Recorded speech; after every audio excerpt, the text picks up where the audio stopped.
Film ini dimulai dengan memperlihatkan seorang pria yang sedang terluka parah. Ia terlihat sangat santai meskipun sedang diinterogasi oleh polisi.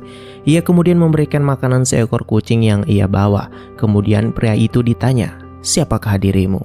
Ketika pria itu akan menjawab, scene langsung berpindah memperlihatkan kehidupan pria tadi. Ternyata namanya adalah Hans Mansell. Hans memiliki rutinitas kehidupan yang sangat membosankan. Kerja, pulang, olahraga, buang sampah, dan kegiatannya tersebut hanya berulang-ulang setiap harinya. Sampai di suatu malam, rumah Hans kedatangan dua orang perampok. Hans yang mengetahui hal tersebut berniat ingin menelpon polisi, namun kedua perampok tadi terlebih dahulu memergokinya. Perampok tersebut kemudian meminta semua uang yang Hans miliki, tetapi Hans mengatakan ia tak memiliki banyak uang dan hanya memiliki beberapa uang receh di dalam mangkok.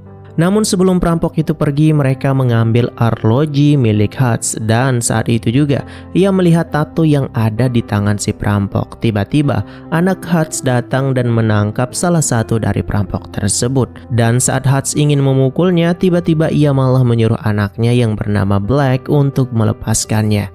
Dan ia pun membiarkannya pergi.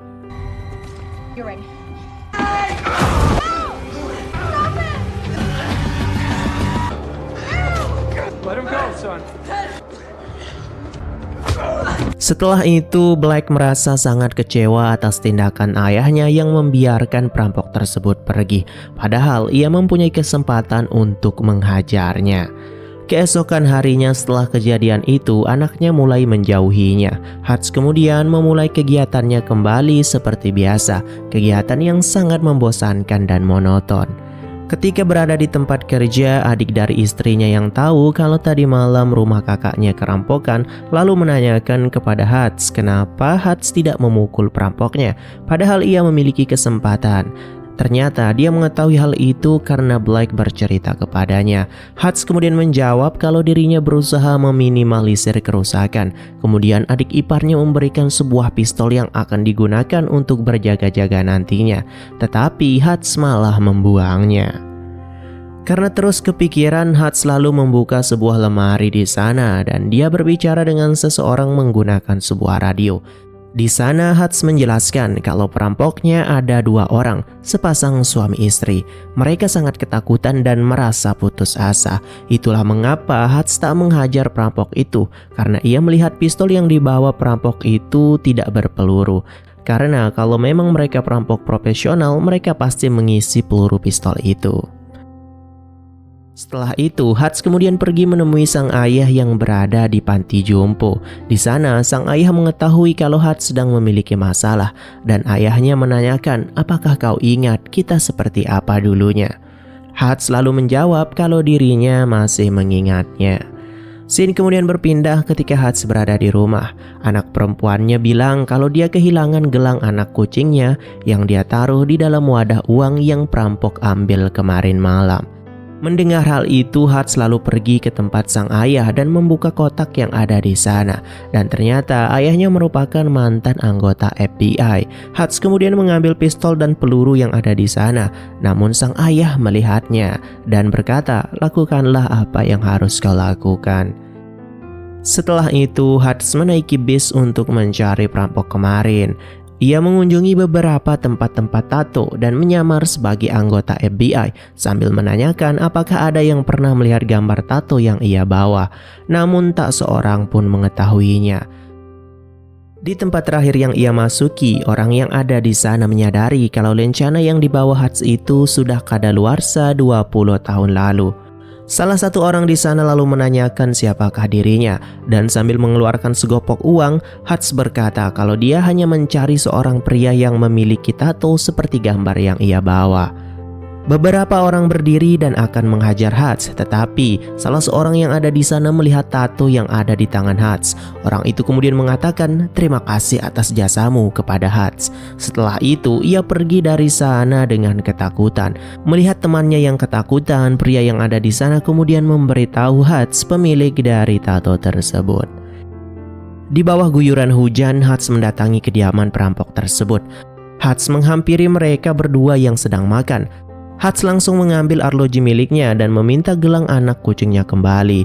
Tetapi mereka tidak mengerti gelang apa yang dimaksud oleh Hats. Kemudian terdengar suara anak kecil menangis. Hats lalu mengeceknya dan melihat anak bayi yang sedang sakit. Ternyata mereka merampok hanya untuk membiayai anaknya yang sedang sakit. Merasa malu atas tindakannya itu, Hats kemudian memutuskan untuk pergi dari sana. Ia kemudian melampiaskan kemarahannya dengan memukul sebuah tembok. Saat sedang berada di dalam bus, datanglah sekelompok pria berandalan yang mencoba mengacau di sana. Mereka mencoba mengganggu seorang wanita di sana. Melihat itu, Hats kemudian menyuruh sopir bus untuk keluar, dan Hats langsung memberikan pelajaran kepada para berandalan itu.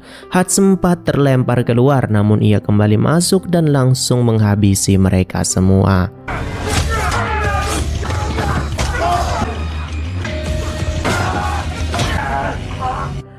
Setelah kejadian itu, Hats pulang ke rumah. Di rumah, sang istri yang melihat Hats terluka langsung mengobatinya sambil berkata, "Sama seperti dulu." Scene kemudian memperlihatkan seorang pria yang bernama Julian sedang berjoget koplo di sebuah klub malam miliknya. Ternyata, ia adalah seorang mafia Rusia yang memiliki usaha penyimpanan uang, seperti layaknya sebuah bank. Teman-teman mafia Rusia lainnya mempercayakan uang mereka disimpan di tempat penyimpanan miliknya. Setelah itu, Julian mengobrol dengan beberapa rekan-rekannya. Di sana, rekannya berkata kalau apa yang Julian lakukan tadi sangat tidak berwibawa dan memalukan, dan menganggap sikapnya tersebut bisa menurunkan kepercayaan sebagian dari mereka. Tiba-tiba Julian memecahkan gelas yang ada di sana, lalu menyerang seseorang yang ada di sana dan menggorok lehernya tepat di depan teman-temannya. Mengeri kali lah. Tak lama kemudian Yuli mendapatkan sebuah telepon dari rumah sakit yang mengabarkan bahwa sang adik sedang kritis. Ternyata adiknya adalah salah satu korban dari kebrutalan Hats di bus tadi. Sesampainya di sana, Julian melihat adiknya yang kritis dan akan mengalami cacat seumur hidup. Ia kemudian berniat untuk balas dendam. Julian yang sangat emosi lalu menanyakan siapakah pelakunya. Salah satu dari mereka berkata kalau pelakunya hanyalah satu orang pria paruh baya. Julian lalu menanyakan bagaimana caranya agar ia bisa menemukan pria itu. Dan salah satu dari anak buahnya yang sedang terbaring mengeluarkan kartu debit milik Hats yang terjatuh. Scene kemudian berpindah ketika Hats dan keluarganya sedang sarapan. Ia kemudian mendapatkan telepon dari seseorang dan langsung berkata, "Kejadian semalam itu adalah ulahmu kan?" Ia juga memberitahu kalau Hats kini berada dalam masalah besar karena salah satu orang yang dihajarnya adalah adik dari Julian Kuznetsov, salah satu mafia dari Rusia, dan meminta Hats Mansell untuk datang ke tempat pangkas rambut.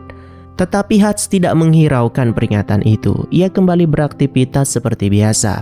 Saat di tempat kerjanya, ia terus kepikiran dengan apa yang diucapkan pria di telepon tadi. Dan ketika pulang kerja, ia bergegas pergi menemui orang yang menelponnya tadi di tempat pangkas rambut.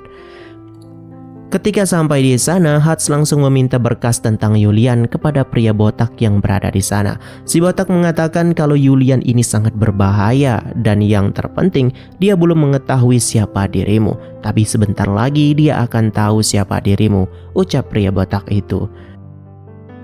Di sisi lain, Julian menyuruh seorang perempuan yang pastinya seorang hacker untuk mencari tahu siapakah Hats Mansell menggunakan kartu kreditnya.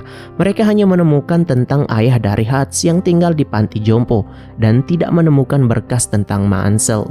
Tetapi wanita itu menyuruh kenalannya yang berada di Pentagon untuk mencari tahu siapakah Hats Mansell sebenarnya. Pria itu langsung mencari tahunya, tetapi tidak ada hasil sama sekali di dalam sistemnya.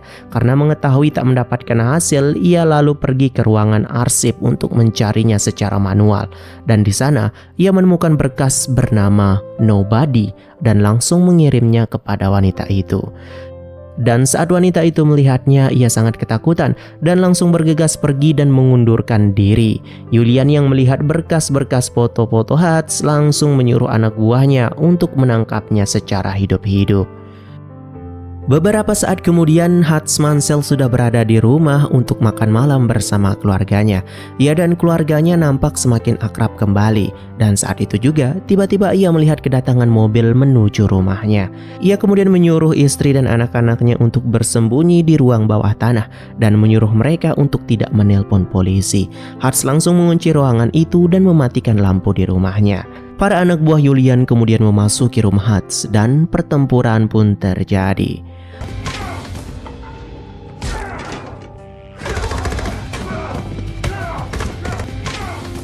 Di pertarungan itu, Hans berhasil dilumpuhkan. Ia kemudian disekap di dalam bagasi mobil. Setelah sadar, ia lalu melepaskan dirinya dari borgol itu dan mengambil pemadam api yang ada di dalam mobil dan menyemprotkannya yang membuat mereka kecelakaan. Hans selamat dari kecelakaan itu. Ia bergegas mencari kunci borgol tersebut untuk melepaskannya dari tangannya. Di samping Hans ada pria yang sedang sekarat dan menanyakan siapakah dirinya. Dan Hans hanya menjawab kalau dirinya adalah nobody. Dan menjelaskan kalau dulu dirinya dikenal dengan sebutan auditor untuk biro dengan 3 huruf. Maksudnya mungkin FBI ya. Tapi saat Hans masih menjelaskan, pria itu tiba-tiba telah meninggal. Hans kemudian berlari untuk kembali ke rumahnya. Saat itu juga ia menelpon sang ayah dan memberitahu kalau hal yang dia lakukan menjadi semakin rumit dan meminta sang ayah untuk waspada. Sesampainya di rumah, ia lalu membersihkan badannya dan membuka kembali ruangan bawah tanah. Mereka lalu melihat apa yang terjadi di sana. Dan sepertinya Blake sangat terheran-heran dengan apa yang telah terjadi. Sang istri meminta penjelasan dari Hans apakah yang terjadi, tetapi Hans tak bisa menjelaskannya saat ini. Dia harus menyelesaikan ini semua dan meminta istrinya untuk membawa anak-anaknya ke tempat yang lebih aman. Setelah itu Hans mengambil emas batangan dan uang yang ia simpan selama ini. Banyak banget. Dan ternyata ia menemukan gelang anak kucingnya yang selama ini ia cari berada di bawah sofa. Waduh, gara-gara gelang kucing nih. Dan saat itu juga ia membakar rumahnya bersama jasad anak buah Julian. Ia kemudian pergi meninggalkannya. Ketika di luar, semua tetangganya melihat kalau rumah Hans terbakar. Tetapi Hans dengan santainya pergi dari sana dengan mencuri mobil milik tetangganya. Di sisi lain, ada 2 pria yang mendatangi panti jompo ayah Hans dengan menodongkan senjata dan melihat pria tua itu sedang tertidur di depan TV. Tapi saat mereka ingin membunuhnya, tiba-tiba ayah Hans terlebih dahulu menghabisi mereka.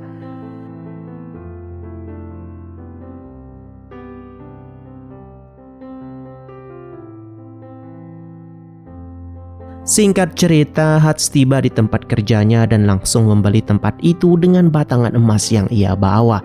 Adik iparnya sempat tak setuju, tetapi mertuanya menyanggupinya. Di sisi lain, Julian yang melihat berita tentang anggotanya yang tewas, ia langsung menyuruh semua anak buahnya untuk mencari pria itu. Kembali ke Hans, ia lalu menutup pabrik yang ia beli tadi dan menyiapkan sebuah rencana di dalamnya. Sementara itu, pria yang berada di radio terus-menerus memarahi Hans karena ia mencoba berurusan dengan Julian. Hans lalu menjawab kalau dia hanya melakukan apa yang harus dilakukan dan berkata kalau dia mendatangi keluargaku dan mendatangi ayahnya. Pria di dalam radio itu mengatakan bahwa ia tak bisa keluar untuk membantu Hans. Hans lalu bergegas pergi menerobos masuk ke tempat penyimpanan uang Julian dan menghabisi semua anak buah Julian yang ada di sana. Ia mengambil koleksi lukisan termahal milik Julian dan membakarnya bersama semua uang yang ada di sana.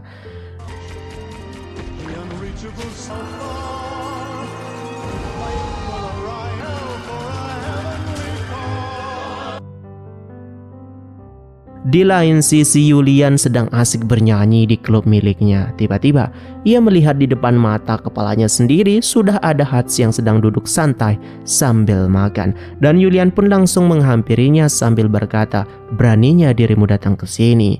Di saat yang sama, para anak buah Julian menodongkan pistol kepada Hans. Namun Hans tetap santai dan ia kemudian membuka tutup tangannya yang ternyata ia sedang membawa sebuah bom. Karena hal itu, Yulian menyuruh anak buahnya untuk menurunkan senjatanya.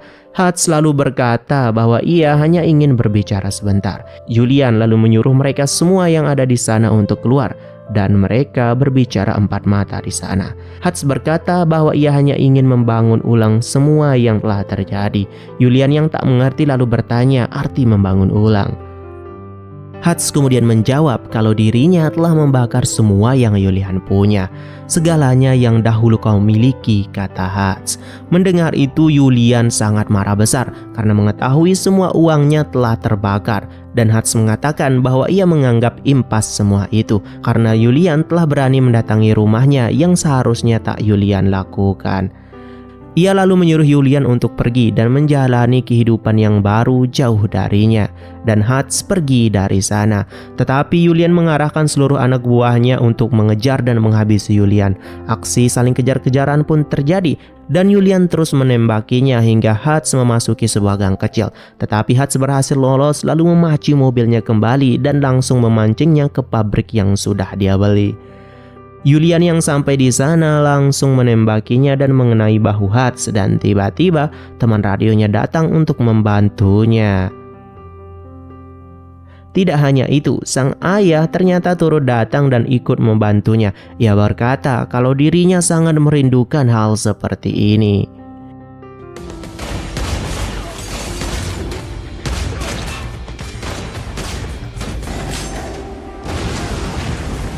Yulian dan semua anak buahnya terkena jebakan yang sudah Hats siapkan sebelumnya. Pertempuran pun terjadi antara Hats dan Yulian.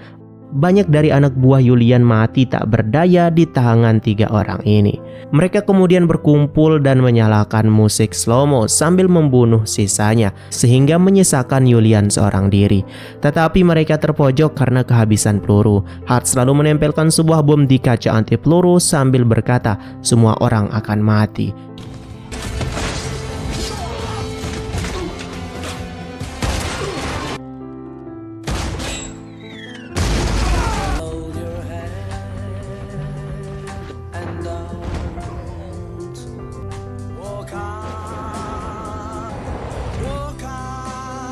Tetapi yang terjadi, bom itu hanya menewaskan Yulian.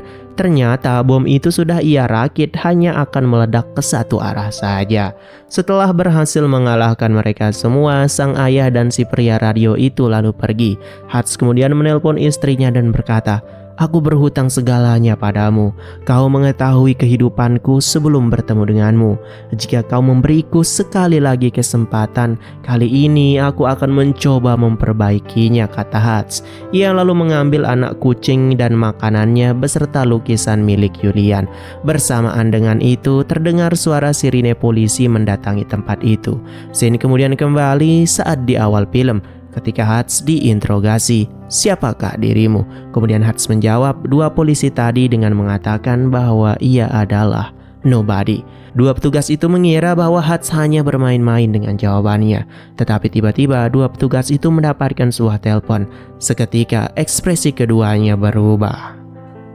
Beberapa bulan kemudian, Hats dan istrinya sedang memeriksa sebuah rumah. Tiba-tiba wanita tempat ia membeli rumah itu mendapatkan telepon dan langsung memberikannya kepada Hats. Setelah selesai menjawab telepon tersebut, raut wajah Hats nampak berbeda. Ia kemudian langsung bertanya kepada wanita itu, apakah rumah ini mempunyai ruang bawah tanah? Dan film pun berakhir.